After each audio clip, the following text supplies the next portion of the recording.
एक सपना मुझे शेयर करना है आप लोगों के साथ में, पूरा हो ही नहीं रहा है। मैं ना यार किसी तो दिन एटलीस्ट एक बार अपनी लाइफ में ट्रेन में ट्रैवल करते हुए लोअर बर्थ पे लेट के जाना चाहता हूँ मैं। टिकट तो मैंने बहुत बार खरीदा है लोअर बर्थ का, पर इंडिया में अगर आप मेल हो, पुरुष हो, तो जैसे ही आप अपनी बर्थ पे पहुंचते हो वहाँ एक आदमी पहले ही खड़ा होता है, वो आप ही का वेट कर रहा होता है। कह रहा है एक्सक्यूज मी, हमारे साथ लेडीज हैं, आप अपर बर्थ पे चले जाओगे। मैंने वो आंटी की तरफ देखा, वो अपना घुटना पकड़े बैठी हुई थी, पूरा कैरेक्टर में मेथड एक्टिंग। मेरे एडियो में दर्द है, कमर अकड़ी हुई है, घुटने तो मेरे टूट ही गए, मैं क्या बताऊं। एक फंडामेंटल सवाल है मेरा, कैसे होंगे घुटने मजबूत? कभी चढ़ोगे ऊपर तो होंगे ना, एक्सरसाइज लगती है ना उसके लिए। ये इंडियन आंटी लोग का बस चले, हैंडीकैप लोग को चढ़ा दे ऊपर। ये आपके तो घुटने हैं ही नहीं, प्रॉब्लम ही नहीं होनी चाहिए आपको कुछ। जाके लेटा मैं अपर बर्थ पे, मेरे सामने वाली अपर बर्थ पे एक और बंदा लेटा हुआ था। जब हमारा आई कांटेक्ट हुआ ना, एक चीज वहीं क्लियर हो गई थी कि हम दोनों के साथ सेम चीज हुई है। हम दोनों की छीन ली यार उन्होंने। आपने ये कहावत सुनी होगी ना, लाइफ में जो भी आदमी ऊपर जाता है उसके पीछे एक औरत का हाथ होता है। वो अपर बर्थ की बात कर रहे थे।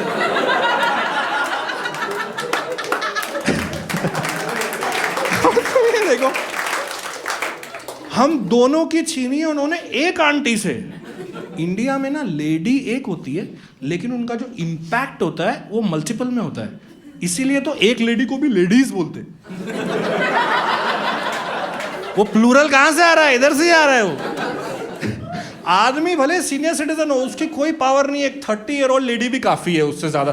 Can you imagine senior citizen ladies, bold plus italics. अच्छा खासा सफर जा रहा था, सब लोग एंजॉय कर रहे थे, शांति थी डब्बे में। 12 बजे इन दोनों ने जो कोहराम मचाया है। आंटी चिल्लाई अंकल पे, तुमको मैंने बोला था सोने के पहले मेरी दवाई मेरे को देना, मेरा दवाई क्यों नहीं दिया मेरे को? अंकल डांट खा के, बेटा सॉरी सॉरी, देता हूँ, मेरा चश्मा नहीं मिल रहा है, मेरा चश्मा ढूंढ दोगी क्या? अब आंटी अंकल का चश्मा ढूंढ रही है। अरे मैं बोला दवाई ढूंढ लेना अपनी। उसको चश्मा पहनाएगी, फिर वो दवाई ढूंढ के देगा, उसके हाथ से ही खाओगी क्या? मेरा दिमाग खराब कर दिया था यार इन दोनों ने।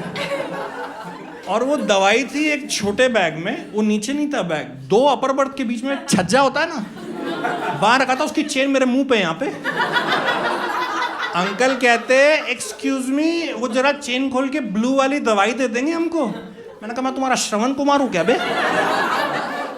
लोगों की मैंने इतनी रोमांटिक स्टोरीज सुनी है यार ट्रेन की। I have a friend, he met his wife in the train. ये मेरे को माँ बाप क्यों मिलते हैं यार हमेशा?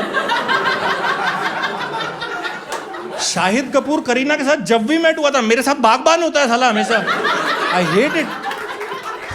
जिसने भी यहाँ पे अपर बर्थ पे सो के रात गुजारी है ना, आपका थोड़ा सेल्फ एस्टीम खत्म हो जाता है। क्योंकि रात को जो भी उठता है लाइट ऑन करता है, तुम्हारे मुंह पे पड़ती है वो। एसी का वेंट, वो ठंडी हवा सीधे मुंह पे फेंक रहा होता है। तो उस पे बैठो तो ऐसे झुका के गर्दन बगुले की तरह बैठना पड़ता है उस पे। जिस दिन अल्लू अर्जुन अपर बर्थ पे जाएगा ना, उस दिन पुष्पा भी झुक जाएगा। और ट्रेन का जितना भी वॉबली होता है ना, वो सारा अपर बर्थ पे ही फील हो रहा होता है। नोटिस किया है आपने? फ्लाइट में टर्बुलेंस होता है, एटलीस्ट सीट बेल्ट है आपके पास में। इधर तो बस वो 2 डंडी का सहारा है तुम्हारा। मतलब मुझे लेटे लेटे ये तो समझ आ रहा था कि आंटी ने मुझे क्यों भेजा है ऊपर, खुद क्यों नहीं आई है। क्योंकि ना रात को उन्होंने जो जो बीमारियां बोली थी ना, वो सुबह तक सारी मुझे हो चुकी थी। Let me explain.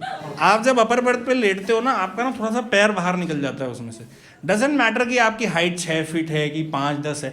आप अगर 5 फुट 4 इंच भी हो ना, वो ट्रेन ऐसे ऐसे करके ना आपको थोड़ा सा लीक कर देती है सर आपको ना। 2-3 घंटे में आपका पैर थोड़ा सा बाहर आ जाता है उसमें से। फिर रास्ते में जो भी जा रहा होता है वो आपके पैर पे घंटा बजा के जाता है। वो चिप्स वाला या टोकरी मार के गया, वो चाय वाला या स्टील का कनस्तर मार के गया रहा। मैं सुबह उठा, क्लियर मेमोरी है मेरी, घुटनों में दर्द था, कमर में थोड़ी अकड़ी थी, और एड़ियां तो मेरी टूट ही गई थी। मैं क्या बताऊं आपको।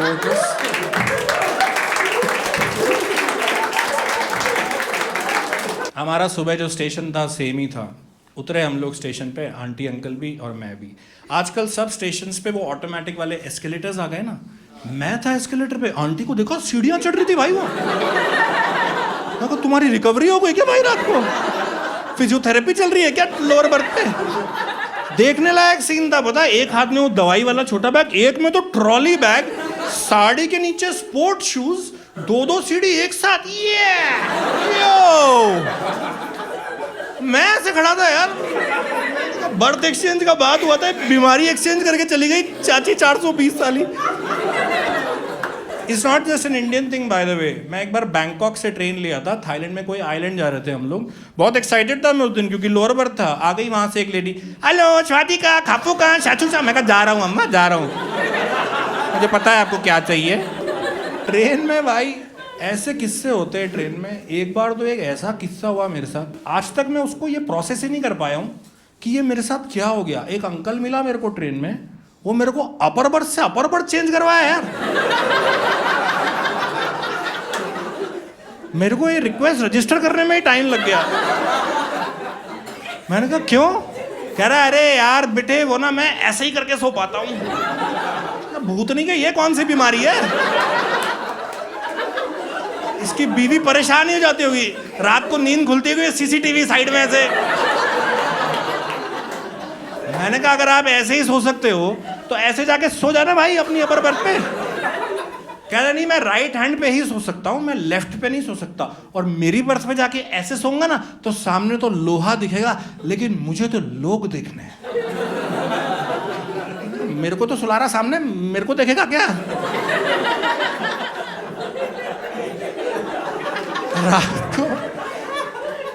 रात को पूरा बदला लिया मैंने इससे। मेरे को ना एक प्रॉब्लम है, बहुत गंदे वाले खराटे लेता हूँ मैं। तो यार 2:45 बज रहे होंगे रात के ना, मेरी अपनी खराटों से नींद खुली मेरी। तो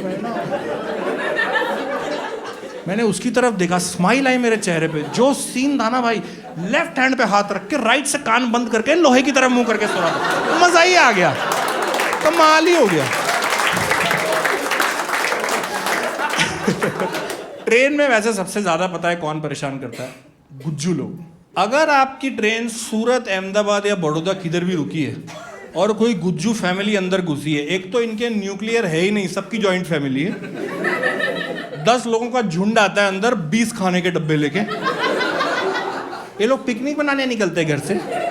ओवरनाइट जर्नी है, 3 नाइट 4 डे के हिसाब से पैक किया इन्होंने। इनका पार्टी यही है ना, दारू बंद है ना इनकी का फोकस खाने पे। ट्रैवल नहीं करते, माइग्रेट करते ये लोग। और ये तो मैं तुम्हें राजधानी का बता रहा हूँ जिसमें खाना मिलता है। वो तो ये पकड़ के चल रहे हैं कि वो तो कम पड़ जाएगा ना थोड़ा हमको, छोटी सी थाली है उसमें क्या होगा हमारा। गुज्जू पीपल अंदर आते ही पहली चीज वो करते हैं, सीट एक्सचेंज प्रोग्राम चालू कर देते हो। देखा आप लोगों ने गुज्जू लोग को? एक्चुअली हमारी ना फैमिली है, हमारी फैमिली है ना, तो आप लोग थोड़ा इधर एडजस्ट हो सकते हैं क्या? आप ये वाला बर्थ ले लो ना हमारा, आप प्लीज अपर बर्थ पे चले जाओगे क्या? और तुम तो कॉलेज स्टूडेंट हो, तुम्हारा डब्बा चेंज करवाएंगे हम। कॉलेज स्टूडेंट्स को देखा है, मेरे को दया आती है। वो बेचारा B1 से B9 जा रहा होता है। वो B1 की लोअर बर्थ से B9 की अपर बर्थ भेजते बेचारे को, और 3D में ट्रैवल करवाते हैं यार बेचारे को। टिकट चेकर पे भी दया आती है मुझे। वो टिकट चेकर आता है ना अपना चार्ट लेके, वो बेचारा सर पकड़ के, साला कोई अपनी ओरिजिनल बर्थ पे है ही नहीं उसमें। म्यूजिकल चेयर चला दिया गुज्जू लोग ने। लाइफ में जब मेरी पहली बार लोअर बर्थ किसी ने छीनी थी, वो एक गुज्जू फैमिली थी। दिस वाज लॉन्ग बैक, तब मैं कॉलेज में था।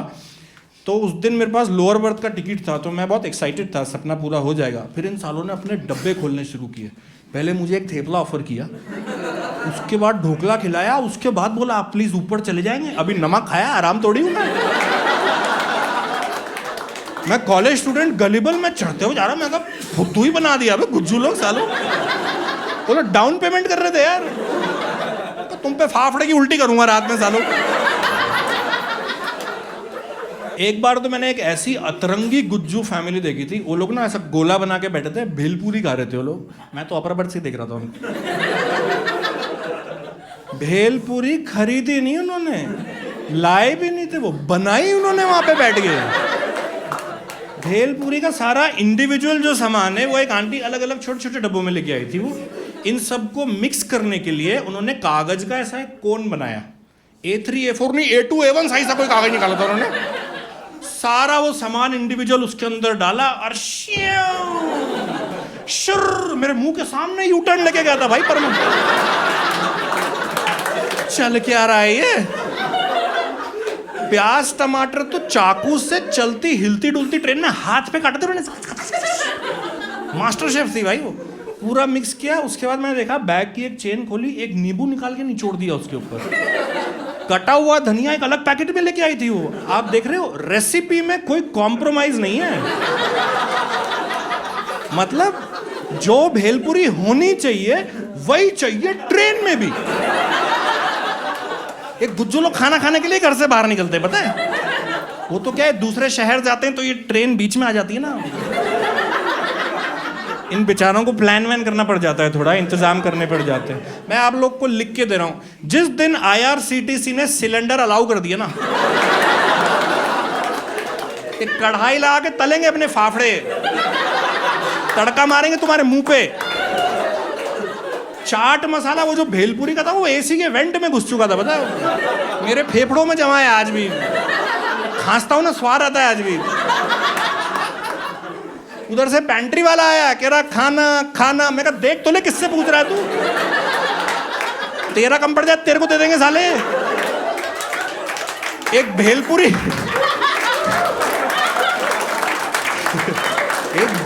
बेचने वाला वेंडर आया था, पता है? वो अगले स्टेशन पे उतर गया, उसको इंफीरियरिटी कॉम्प्लेक्स हो गया था। तो मैं होता कौन हूं?